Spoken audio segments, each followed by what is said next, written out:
Giada Zanola, 33enne veneziana, non si è lanciata dal cavalcavia della A4, a spingerla sarebbe stato il compagno di 39 anni fermato nella notte.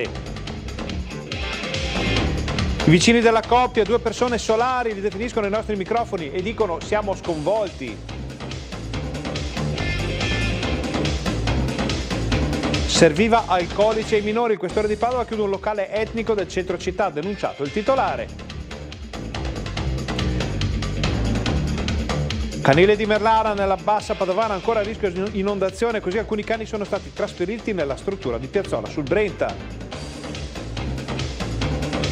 Esplosione dei casi di pertosse nei neonati, nei primi 5 mesi di quest'anno sono stati 20 i piccoli ricoverati in pediatria, l'appello dei medici: vaccinate.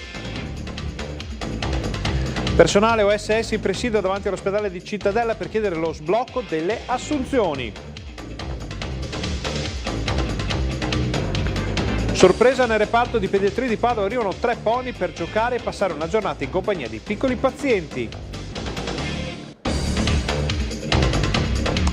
Buongiorno, benvenuti al TG di Tele Nord-Est. Apriamo questa edizione con la cronaca perché ha dell'incredibile quanto è successo sulla A4.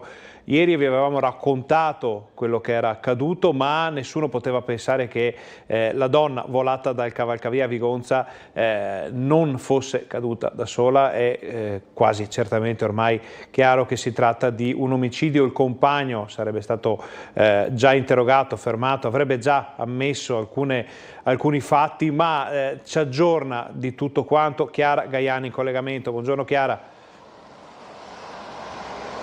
Buongiorno Ferdinando, buongiorno ai telespettatori. Con il collega Andrea Benetti ci troviamo nella cavalcavia di via Prati sopra la A4. Come vedete, questi fiori delle margherite bianche e gialle sono state raccolte dalla vicina di casa di Giada Zanola e Andrea Favero e portati qui questa mattina in segno di rispetto, di lutto. Che cosa è accaduto? Svolta nella notte, dicevi, erano le 3:30 di mercoledì quando Giada Zanola è caduta da questo cavalcavia, lanciata da questo parapetto, guardate, circa 2 metri di altezza, finendo sulla carreggiata della A4 in direzione di Milano, una delle autostrade più trafficate di tutta Italia.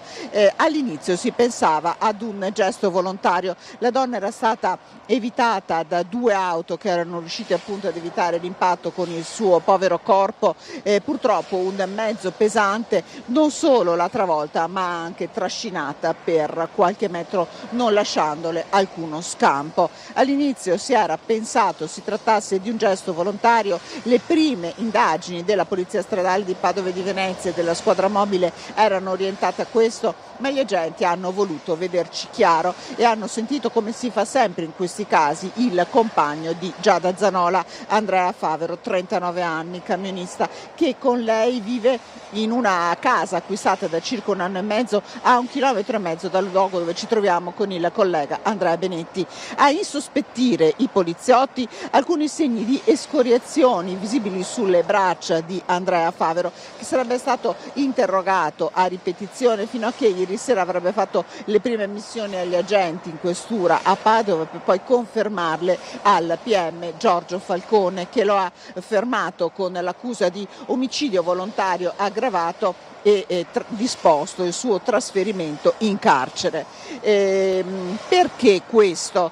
Secondo le prime ricostruzioni, un comunicato diffuso dalla Polizia di Padova, tra i due nell'ultimo periodo ci sarebbero stati parecchi litigi. Andrea Favero avrebbe avuto il timore di perdere la compagna di una vita, ma soprattutto di perdere il loro figlio, un bambino di 3 anni che da circa 1 anno frequenta anche l'asilo a Vigonza. Dicevamo, la coppia si è trasferita 1 anno e mezzo fa qui a Vigonza, via Prati, a circa 1 chilometro da qui, dove stavano ristrutturando la casa, una coppia che sembrava affiatata, niente faceva presagire l'immane tragedia. Che cosa sia accaduto esattamente, come sia riuscito a lanciare il corpo da questo parapetto, lo stabiliranno le indagini che ovviamente continuano. Determinante ovviamente sarà l'autopsia. Per ora direi che da questo cavalcavia è tutto. Ti restituisco la linea, Ferdinando, pronta a richiederla in caso di novità. Chiara, noi ti ringraziamo per queste informazioni, naturalmente pronti, come diceva la collega, a tornare in diretta se arriveranno novità. Nel frattempo noi siamo andati a sentire anche i vicini di casa di questa coppia per capire nel quartiere dove vivono che cosa potrebbe essere successo in questa famiglia. Signora, è sconvolta? Sì. Sono sconvolta perché erano due persone molto tranquille, molto socievoli, solari e a disposizione se avevamo bisogno noi di qualcosa, e a volte ci chiamavano se avevano bisogno loro. Però questa cosa qua mi sconvolge perché non pensavo una cosa simile, non pensavo accadesse una cosa simile, no, perché appunto ho mai sentito litigi, giocavano col bambino, con i cani.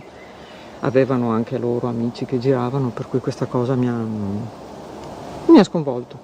Una disgrazia grande, ma io non si sa se sia accaduto su, e so dire così, ma che sia sta proprio io.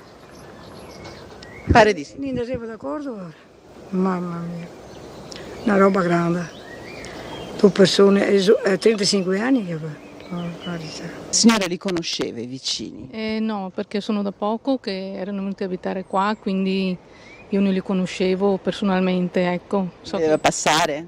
A volte sì, con il cane magari passeggiavano con il bambino, però di più non saprei cosa dirgli, insomma, ecco.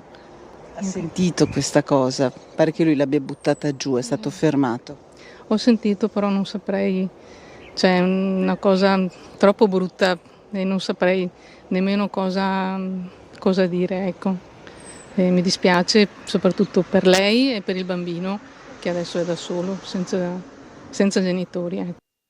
Su questa vicenda sentiamo anche le parole del questore di Padova. Sì, purtroppo siamo qui a commentare l'ennesima tragedia, questa volta la vittima è una giovane mamma di 34 anni. Un'altra vittima è il figlio della coppia di appena 3 anni, e a loro va il mio pensiero. Sicuramente un fenomeno, una piaga, la definirei, sulla quale tanto è stato fatto, ma ancora tanto c'è da fare, tanto impegno da parte di tutti. Quella che inizialmente si presentava come un'ipotesi suicidiaria, di suicidio, man mano che gli investigatori sia della polizia stradale che della squadra mobile della scientifica raccoglievano gli elementi, non collimava appunto con l'ipotesi di un suicidio. È stata anche ricostruita la cosiddetta vittimologia, ovvero sia è emerso nell'ambito del rapporto di coppia una relazione che ormai era tossica, una relazione che stava per concludersi, con episodi sfociati poi in violenza non solo verbale ma anche violenza fisica, sino praticamente al tragico epilogo dell'altra notte alle 3:30. E quindi ieri sera le prime parziali ammissioni, tanto che il pubblico ministero si è recato negli uffici di polizia, quindi c'è stato l'interrogatorio, al termine del quale, sussistendo appunto gravi, precisi e concordanti indizi di reità in ordine al reato di omicidio volontario aggravato, il pubblico ministero ne ha disposto il fermo, che è stato eseguito dai poliziotti che lo hanno portato quindi in carcere. La ragazza aveva denunciato qualcosa, qualche violenza in precedenza? Anche qua, sempre nell'ambito della cosiddetta vittimologia, non c'erano state segnalazioni né in ambito domestico familiare né da vicini, quindi un epilogo abbastanza, diciamo, inatteso, così è, ripeto, tragico. Cambiamo decisamente argomento, pronti a rientrare in questa incredibile pagina di cronaca se dovessero arrivare altre notizie da Padova. Andiamo a vedere le reazioni alla situazione, alla vicenda del polo logistico Ali. La delusione è grande sia dal punto di vista del risultato ma anche di quello che abbiamo visto in ambito politico. C'erano anche i cittadini del comitato di Granzi e di Camin che per 1 anno e mezzo hanno bloccato la variante necessaria alla realizzazione dell'hub logistico Ali 2 notti fa a Palazzo Moroni. La loro battaglia non si ferma, adesso inizia la raccolta fondi per presentare ricorso al TAR. Sicuramente andremo al TAR perché ci sono gli aspetti procedurali che non sono chiari, anzi fallaci, e in più ci sono dei vizi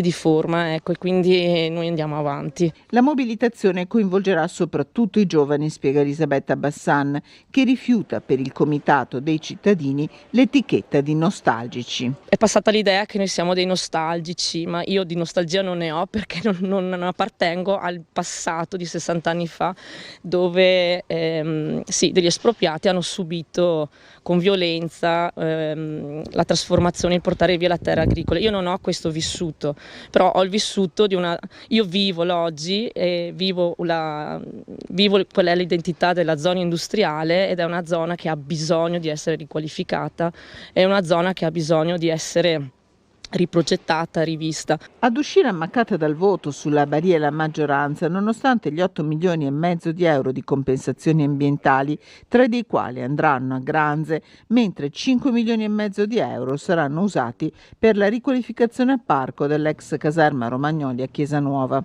Ad uscire ammaccata è anche l'opposizione, pesa l'uscita dall'aula del candidato sindaco di centrodestra Francesco Peghin, ma Fratelli d'Italia punta dritta contro il primo cittadino Sergio Giordani. Una discussione durata più di 9 ore, dove l'unica voce che non abbiamo sentito è quella del primo cittadino. Abbiamo capito che per lui il Consiglio Comunale è ormai un circo, ma che lui interpreti il ruolo del mimo ci sembra francamente indegno, e soprattutto una totale assenza di rispetto nei confronti dei padovani. Non una sola parola a verbale da parte del sindaco, ma pressioni incredibili e di ogni tipo in aula per far sì che la sua maggioranza non si sciogliesse come neve al sole. Ancora cronaca da Padova, perché un uomo è stato scoperto mentre stava cercando di rubare della merce da Mediaworld e ha aggredito l'addetto alla sicurezza. Si tratta di un 24enne della Guinea, già noto alle forze dell'ordine, che è stato arrestato dai carabinieri di Padova.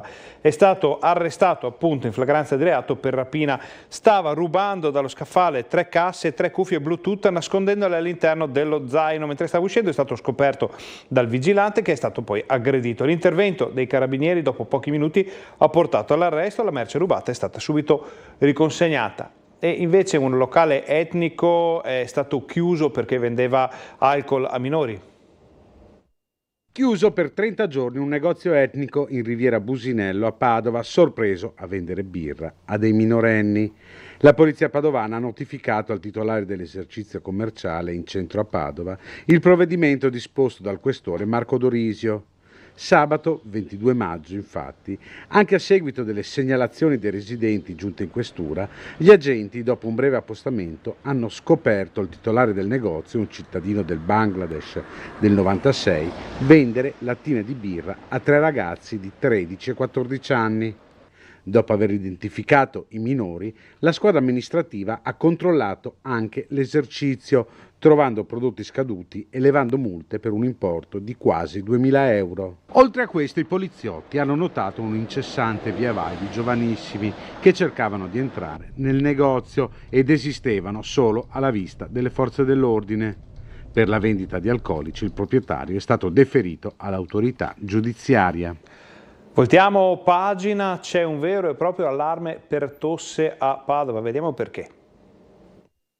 Un aumento di casi allarmante in pochi mesi in Europa. Da inizio anno si contano già 19 decessi per pertosse, la gran parte neonati. In Italia i casi sono stati centinaia e 3 i decessi. La preoccupazione è soprattutto per i lattanti che prima dei 3 mesi non vengono vaccinati. Qui da noi nella zona padovana da gennaio abbiamo avuto 20 casi.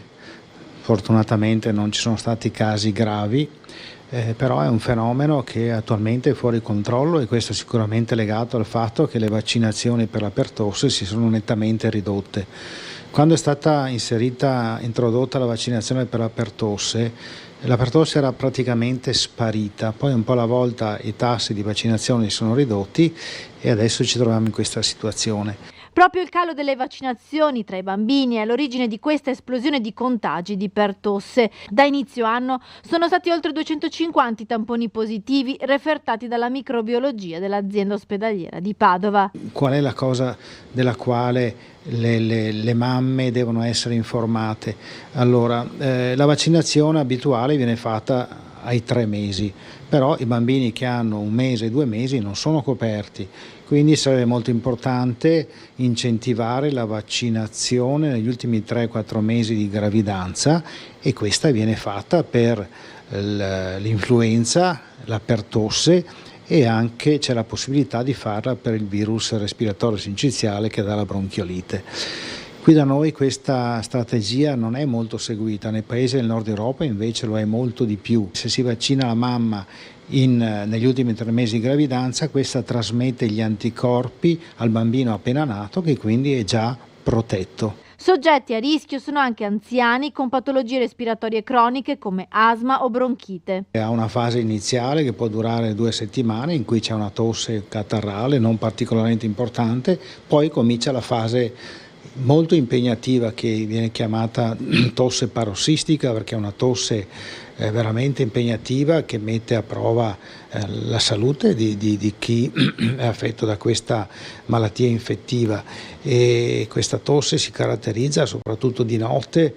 Alla fine della tosse incessante per minuti e minuti c'è anche un urlo inspiratorio, e questo è un sintomo tipicissimo di questa infezione. La pertosse poi dura parecchio, dalla comparsa dei sintomi alla guarigione possono anche passare 5 settimane. Restiamo in ambito sanitario perché c'è stata una protesta da parte degli operatori davanti all'ospedale di Cittadella. Noi siamo qui in presidio perché vogliamo chiedere alla Regione in primis di prorogare eventuale graduatoria che rischia che si chiuderà il 20 di luglio prossimo e che non vede ovviamente la chiamata di tutti i lavoratori che sono in questo momento in attesa di essere chiamati. È una graduatoria di 500 persone, ad oggi ne sono state chiamate 156, ne mancano 344. Presidio davanti all'ospedale di Cittadella per chiedere che la Regione, che la politica si attivino per risolvere la situazione drammatica delle assunzioni. Una richiesta che vale oggi per il personale OSS, ma vale in realtà per tutto il personale impegnato nelle nostre strutture sanitarie pubbliche. La situazione è abbastanza grave e preoccupante, nel senso che manca personale. Le assunzioni che sono state fatte dal 2018 a oggi, che sono pochissime, 290 assunzioni che riguardano tutte le figure, non coprono nemmeno il turnover. E quindi insomma trovarsi con questa graduatoria esaurita in piena estate sarebbe veramente per noi un dramma. Non mancano solo, come voi sapete, solo OSS, ma mancano infermieri, mancano medici, mancano educatori, mancano assistenti sociali. La situazione è un po' generale. Cosa siete pronti a fare?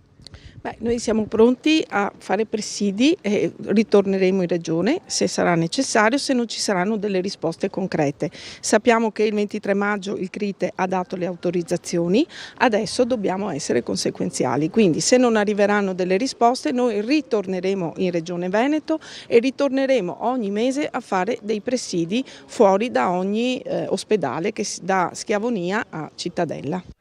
Apriamo la pagina del maltempo, visto quello che sta succedendo in molte zone del Veneto, ma andiamo nella bassa padovana.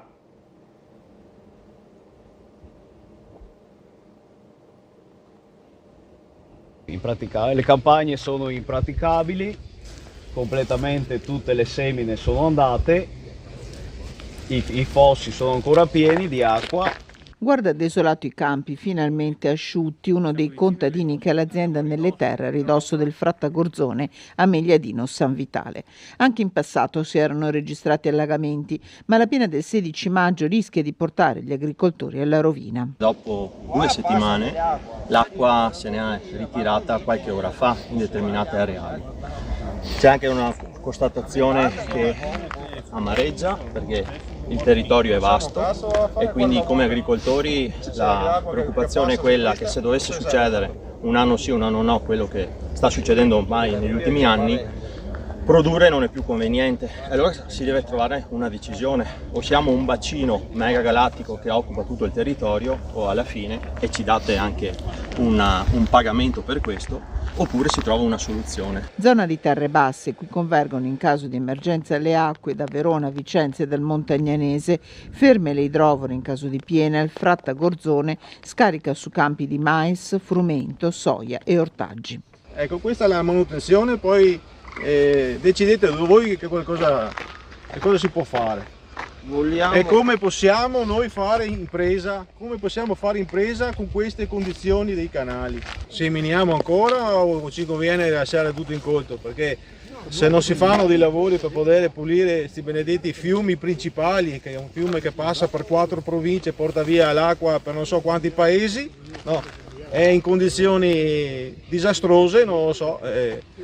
Come arriva la piena viene sfogata nei nostri campi, stiamo pensando se seminare ancora o no. I nostri figli dicono: per carità, non vogliamo neanche più saperlo. Questa è la realtà ad oggi, non si sa il futuro come sarà. Ok, va bene. Ciao. E a Merlara c'è un intero canile che rischia per l'ennesima volta di essere inondato. La bomba d'acqua che si è scatenata qualche giorno fa sul Fratta Gorzone nella Bassa Padovana ha messo a rischio inondazione anche il canile di Merlara, e così il parco zoofilo di Piazzola sul Brenta, che in 20 anni ha raccolto quasi 6.000 cani, ha raccolto l'allarme e alcuni amici a 4 zampe sono stati immediatamente trasferiti lì. Oltretutto le due realtà avevano firmato qualche anno fa un patto di reciproca assistenza in caso di calamità naturali, e la solidarietà ha coinvolto anche le persone, oltre che gli animali ospitati nelle due strutture. La coordinatrice dei dipendenti del canile di Presina, infatti, ha avuto la casa allagata nell'inondazione del 28 febbraio a Vicenza, ed è partita così dal canile San Francesco una gara di solidarietà sui social, e proprio il canile ha aiutato lei e la sua famiglia a sistemare l'abitazione. Ancora animali e solidarietà, ma ci spostiamo in pediatria a Padova. Stella, Dodi e Chico, 3 bellissimi pony per una giornata, si sono trovati a trotterellare negli spazi verdi della pediatria di Padova, ammirati dagli sguardi dei piccoli pazienti. Sono stati protagonisti di un momento di svago. L'iniziativa era attesa da tempo ed è stata realizzata dall'Associazione Gioco Benessere della Pediatria e dalla Federazione Italiana Sport Equestri Veneto. Finalmente siamo arrivati dopo tanti anni, quindi sono 14 anni che andiamo nelle scuole a parlare del cavallo, e con la Presidente della FISE c'era anche l'intento di portare i cavalli fuori dal maneggio. Con la Valentina, la Silvia e col dottor Moretti 5 anni fa ci siamo parlati di portare i cavalli qua. Finalmente dopo il Covid, dopo l'acqua, oggi ci siamo riusciti. Le attività con gli animali fanno parte dei vari progetti portati avanti da Gioco e Benessere, ma questa è la prima volta che in pediatria arrivano i cavalli. Grazie ai suoi laboratori ed esperienze ludiche, Gioco e Benessere integra la cura dei piccoli pazienti con questi momenti di gioia e spensieratezza. Le attività promosse dall'Associazione Gioco e Benessere sono tutte volte a promuovere la parte sana del bambino in ospedale. Vuol dire che al di là della malattia un bambino deve poter in ospedale fare esperienze belle, che gli ridiano il senso di essere un bambino bravo, un bambino forte, un bambino che può vincere la sua malattia. È una giornata importante perché vogliamo, come dire, per quanto possibile rendere meno difficoltoso, meno pesante il ricovero appunto in ospedale, soprattutto di piccoli che qui sono per patologie importanti. Questa era l'ultima notizia del nostro telegiornale, vi ringraziamo per essere stati con noi, vi auguriamo un buon pomeriggio.